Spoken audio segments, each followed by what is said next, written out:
Naam, warigani mwanafamilia wa Mkubwa Media. Kama ni mara yako ya kwanza, hakikisha unabonyeza alama nyekundu iliyoandikwa subscribe. Kwa mara ya kwanza ujio wa ngoma kati ya Harmonize pamoja na AY umeweza kuleta mafanikio makubwa hasa katika upande wa digital platform. Sasa hii hapa ni Boomplay ambapo tunaona nyimbo ambazo zimekuwa zikitafutwa mara nyingi zaidi. Sasa kwa mara ya kwanza ngoma hii imeweza kushika namba 1 na katika mtandao wa Boomplay imekuwa ni top searched song. Ni kwamba ndio ngoma inayotafutwa zaidi kuliko ngoma nyingine. Ukiangalia katika hizi top searched songs ambapo tunaona namba 1 ni AY pamoja na Harmonize, ngoma inaenda kwa jina la Simuoni, ambapo kwa mara ya kwanza ni hourly updates. Kila baada ya saa ngoma hii imekuwa ikitafutwa na kushika namba 1, na hii inampa credit kubwa Harmonize na kueleza ni kuonyesha ni jinsi gani ni msanii mkubwa na AY hajakosea kumshirikisha katika kibao chake hicho.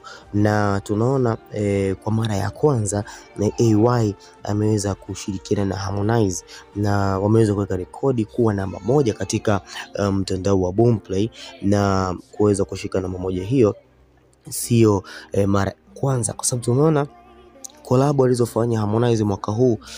Ukifuatilia collab aliyofanya na Abigail Chams imeweza kumpa impact kubwa na kuweza kufanya vizuri katika digital platform, na hata katika hiyo collab ya Mitu tumeona imeweza kumfanya Abigail Chams kuitwa katika tuzo za BET Award na kuwa miongoni au msanii wa kwanza kutokea Afrika Mashariki wa kike, lakini pia msanii wa kwanza kutokea nchini Tanzania kuwa nominee katika tuzo za BET. Kwa hiyo tunaona AY katika ngoma hii imeweza kumfanya katika digital platform na kuweza kujizolea mashabiki wa kutosha wa Harmonize, kwa sababu msanii anaposhirikiana na msanii mwingine ni kwamba mnashare mashabiki. Kwa mashabiki wa AY wako kwa Harmonize, lakini pia mashabiki wa Harmonize wameenda kwa AY. Kwa wana support kazi nzuri, na hii ni ngoma kali, na